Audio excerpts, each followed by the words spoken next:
One of the biggest responsibilities that parents eventually have to turn over to their kids is the privilege of driving. But letting kids get behind the wheel should come with some serious expectations from their parents. So in Parenting Today, a look at setting some ground rules for those new drivers. Well, with the beginning of the new school year, we'll have lots of new teen drivers out there. Some are taking their driver's ed for the first time. And you have a specific statistic that you can share with us about that. It's pretty intimidating. Last year, more than 3,500 teens were killed while driving, and over 350,000 teens were injured behind the wheel. All right, so our goal here today is to make sure your teen is a safe driver. How do we figure that out? All right, so we're going to do a little true and false here that you can ask yourself this. First of all, true or false? My teen paid for at least half of the cost of his or her vehicle and insurance. Here's another one. My teen uses my car and has made a deposit into my savings account that's equal to the insurance deductible.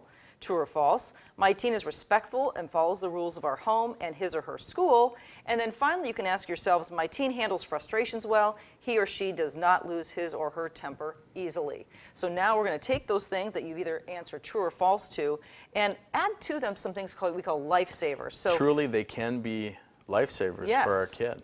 Okay, so Lifesaver 1 is about what? Make sure that they make a meaningful contribution. That doesn't mean they just fill up the gas tank from time to time, but they maybe contribute half or all of the insurance deductible. So here's the language I like.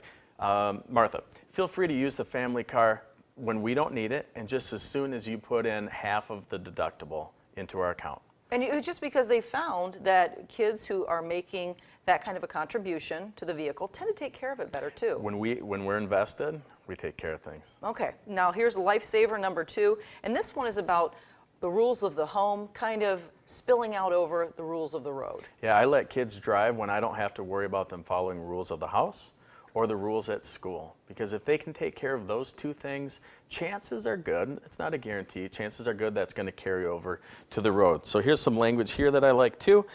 When I know that you're ready to follow the rules at home and at school, I'll be more than comfortable to let you use the family vehicle. And that's probably true. When you're looking at how they're doing it at home and school is going to be a good indicator. Yep. Okay, Lifesaver number 3. And now this one's more about how a child handles frustrations or road temper. rage. We talk about road rage. And if a child can't handle frustration at home or at school, maybe boyfriend, girlfriend stuff, how do we expect them to not handle that guy that cuts them off suddenly? So we want to be able to make sure that they can handle the day-to-day stuff. Okay. So I like the language, when I know that you can handle your frustrations at home and at school, I'd be happy to let you have your own vehicle or use the family vehicle.